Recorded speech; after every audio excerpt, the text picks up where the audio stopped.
Hi, everybody. Sorry the fan is on, but it's just how it has to be if I want to be in here without a mask on. So, welcome back. World War II, the Second World War. Here we go again. How did the separate conflicts collide into World War? So, starting off with this map, to remind you of who the players are, we have the Axis powers in red. Mostly we're concerned with Germany, Italy, and Japan. The Axis powers, or the tripartite pact powers that we talked about last unit, Germany, Italy, and Japan. And then they, in turn, conquered a lot of places militarily that are in orange. So you can see Germany and Italy and Japan in red, the places they conquered in orange. Then there's also this weird thing in yellow, the Vichy territory. When Germany conquered France, they also kind of sort of conquered France's colonies.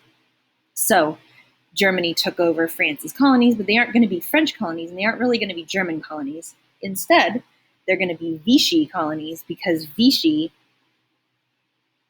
is the city in France that Germany made into the new capital city. Like Paris is no longer going to be the capital of France. Now it's going to be Vichy. So it's complicated. Rather than having Germany take over the French colonies stayed French, but France became German. Doesn't really matter for our class, but just know that there's something there. Then there's a few countries that are neutral. Spain, because they were busy with their own civil war, for example. A bunch of places in South America busy with their own problems. Dark green are allied nations, and light green are allied occupied territory. The dark green, the main three allied nations, the US, the UK, the British, and the USSR, the Soviet Union. The British looks like a pretty small place here compared to the big giant US and the big giant USSR. But might I point out, the USSR, first of all, is not actually this big. That's a part of the map problem. Secondly, Britain also contains power over its Commonwealth, which is Canada and all of these colonies in Africa and India and Australia. So with Britain, you kind of get a 4-for-1 deal. Question number 1.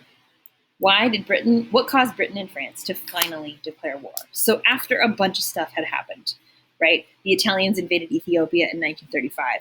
The Germans occupied the Rhineland in 1936. And then they took over Austria in 1938. And the Japanese took over Korea way back in 1931 and then invaded China in 1937. Why finally did Britain and France declare war on Germany? And the answer is the invasion of Poland. The German invasion of Poland was in September of 1939. Germany and the Soviet Union had a secret pact, a secret agreement to not fight each other, but instead to divide Poland in half. The Soviets took this half, the Germans took this half. This seemed really dirty. Not nice. All the other places that Germany had taken over up till this point were full of German-speaking people. Poland is not a German-speaking country. It is not of German nationality. Germany just wants it. They want to kick out the people there, and they want to take it for German people. This was all outlined in Mein Kampf. Hitler told everyone. He told the world this is what he was going to do way back. Most people didn't actually read it, or they didn't actually believe him. But here it is, and it happens. The invasion happens really, really, really fast. The invasion started in September, and this whole invasion happens, in dozens of, tens of miles per day. This is the first time the world has seen blitzkrieg, or lightning war. It's lightning war because it's lightning fast, and if it strikes you, you die. So what does that mean? Step 1 of lightning war, of blitzkrieg, is the airplanes fly over and they drop bombs. Then into that bombed out city, you bring in tanks and infantry, and they clear out the people. And then into that, you bring in motorized transport, motorcycles, trucks, jeeps, and stuff like that, and they occupy the territory. This 1, 2, 3 sort of process, it's like a big giant machine itself, and it's only possible because of the new inventions. New bomber planes that are bigger and heavier than any of the planes that were used in World War I can drop bombs with, medium precision. They still need a clear day and a clear view of their target, but they're pretty good at hitting large targets. And then radio communication between the airplanes and the tank drivers and the commanders and the men on the ground. They can all talk and coordinate across long distances. And this is the first time that's really possible. And they put it into good use. This is a headline from a newspaper. Germans invade and bomb Poland. Britain mobilizes. Remember, mobilize means when soldiers sort of get warmed up, when they start moving, when they start moving the soldiers from their homes to the military bases, when they start putting gas in the engines of their airplanes, sort of getting stuff ready. Warsaw, Krakow, 9 other towns bombed. Danzig is annexed. So here's Warsaw, here's Krakow, here's Danzig. So these are places that English speakers know the names of. And 9 other towns are bombed in here. Poland is a disaster. France declares a state of siege, and Britain mobilizes. And very quickly after that, they're going to declare war. Number 2. What happened when France and Britain were attacked? So that happened. France and Britain declared war. And then there's an awkward 9-month pause. Some people call this the phony war. Some people jokingly call it the Sitzkrieg, as in the war where you sit on your butt. After about 9 months, though, France and Britain kind of got organized. They were kind of ready. And Germany was kind of ready. And the British military was in France, ready to help out their allies. Nobody really wanted a repeat of World War I. So when Germany invaded France, they went a different way. Of course, they're still not going to go through this border because of the Maginot Line, but they're also not going to go this way through Belgium like they did in World War I. They're going to go this way through the Ardennes Forest, part of Luxembourg, swooping this way, sort of scooping out France and into the ocean. This was going to be blitzkrieg, even blitzier, even faster, even more powerful, more lightning-y, fast like you've never seen before. In fact, the French and the British had never seen anything like this before. The German soldiers marched day and night for multiple days in a row. The tanks rolled for days and nights without stopping. The speed that the Germans moved through France is superhuman. And it actually exactly was superhuman. If you want a speedy war, put your soldiers on some drugs to speed them up. This drug, Pervitin, is widely credited for powering the German military. It's effectively methamphetamine in pill form, and the German infantry was given this before the invasion of France. So this new, even faster, speedy war enabled the infantry to, for example, march 240 miles in 11 days. The soldiers were completely fearless. Some of them were reported to be completely berserk. Some of the side effects of meth use include homicidal thoughts, incredible levels of violence, and hallucinations and heart problems. But the first couple of those things are exactly what you want from a super soldier: an incredibly violent, incredibly energetic, never tiring, fearless superhuman.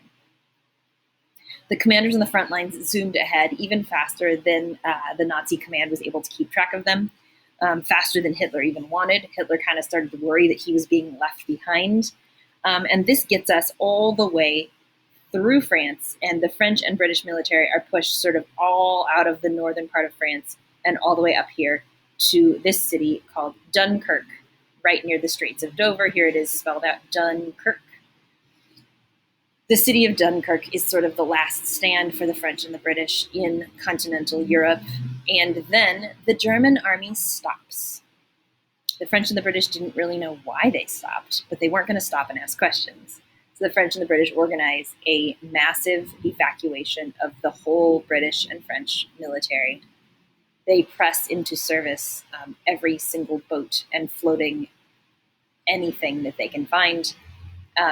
Rowboats, fishing boats, sailboats, yachts, tugboats, anything you can find that floats. They put soldiers on it and ferried them across the Straits of Dover to England. This evacuation is when the French military leaves France and will not come back until D-Day several years later. The British leave France. They will also not come back until D-Day. And a lot of people ask, why did the Germans stop? They stopped just short of Dunkirk. Why didn't they just finish them off? A couple reasons. First of all, Hitler called off the charge. Some people think he had good reasons, and most people think it was a mistake strategically. Most people think he made this decision because he was an egomaniac and he wanted to be in charge, and so he made them stop just because he could. And he didn't like that the Blitzkrieg was working so well without him. Another thing to point out, though, is that Pervitin and these kind of methamphetamine tablets, they get diminishing returns. So if you take them a day and day and day and day, you're going to get diminishing effects. And so after 4 days, a week, 11 days, the soldiers are literally, their bodies are worn out. Even though the Pervitin is making their brain think that they can keep going, their body can't. And so, and some soldiers just straight up run out of the pills. So this is where you have images of these guys in a Jeep or this guy on a motorcycle. The German soldiers just collapse.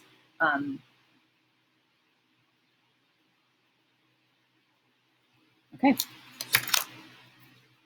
Number 3, how did the United States pick sides?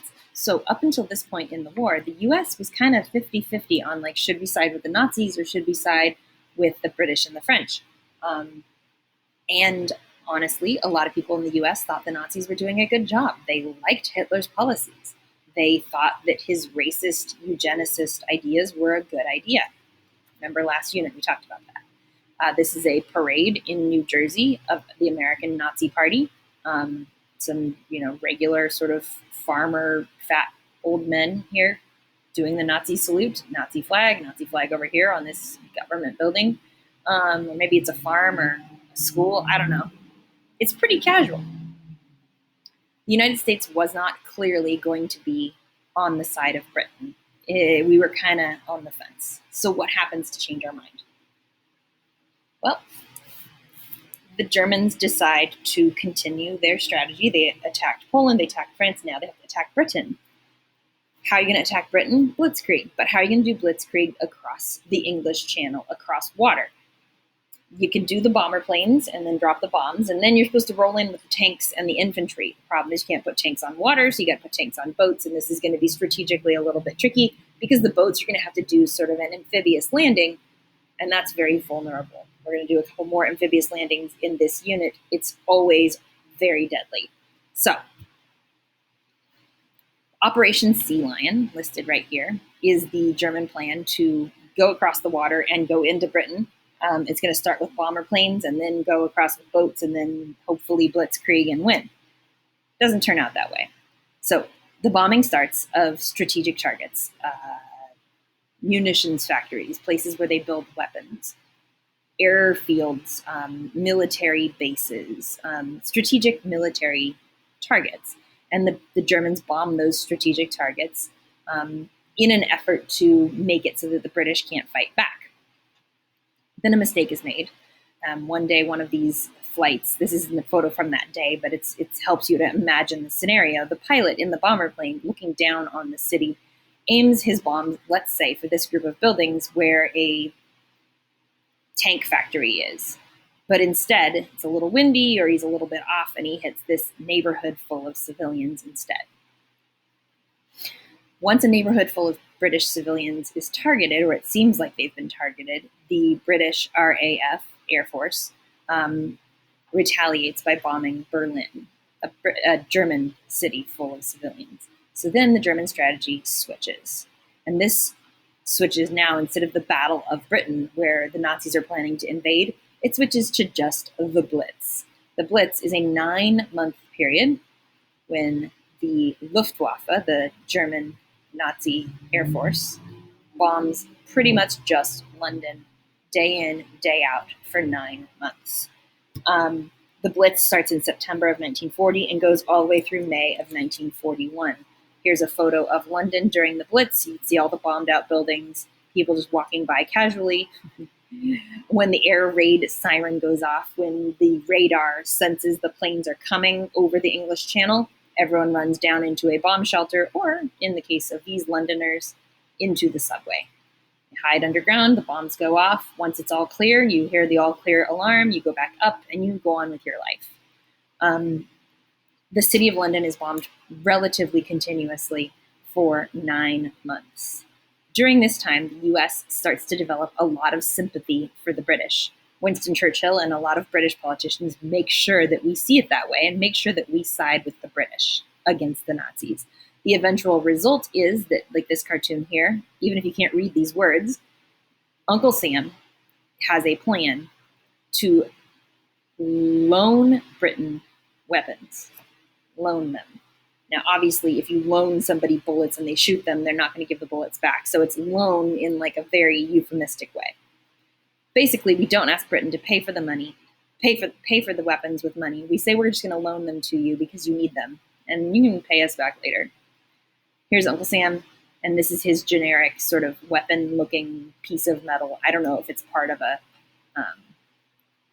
gun or a piece of artillery or some kind of cannon or some kind of piece of an airplane. We don't know. But either way, it's a generic sort of metal thing coming out of American factories. This Nazi over here says, "You're playing with dynamite." And Uncle Sam says, "It would be dynamite if I didn't." Meaning, the US is starting to see the writing on the wall, and they sympathize with the British as the victims and the Nazis as the bullies. Number 4, how did the United States fight Japan before declaring war? All right, so meanwhile, on the other side of the planet, Japan had been messing around in China. We know that from our last unit. We talked about all of the terrible things that Tojo led his military to do. We have these newspaper clippings from the New York Times. U.S. newspapers reported what happened. There was an eyewitness report of the things happening in Nanking. This guy, George Fitch, was there. He saw it happen, and he came back and he told people about it. Butchery marked the capture of Nanking, captives slain, civilians killed, machine gunning by the planes, aircraft attacked a boatload of wounded, fleeing people. The U.S. knew this was happening. We just didn't want to fight a war yet. We'd prefer not to fight a war at all. So Roosevelt comes up with a plan.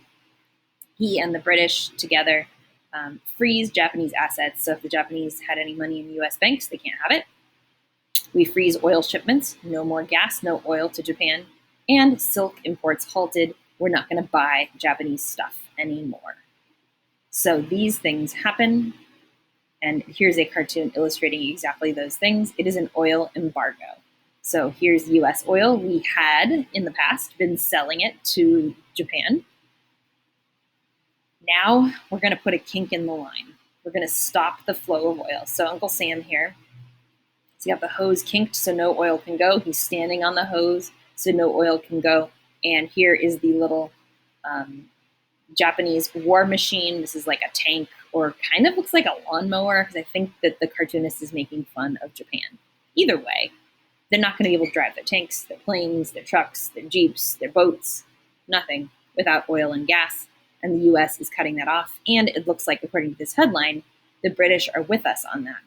This is going to leave Japan only a few options for oil, the Dutch East Indies and the Soviet Union. So how did the United States fight Japan before declaring war? There's your answer. All right, that brings us to the end of this set of slides. Today's daily focus question is, how did separate conflicts collide into one giant war? So take those 4 answers and combine them into one paragraph. All these separate things: Poland and Germany, Germany and France, Germany and Britain, Japan and China, the US and Japan, the US and Britain. How did all these things come together into one big, giant war?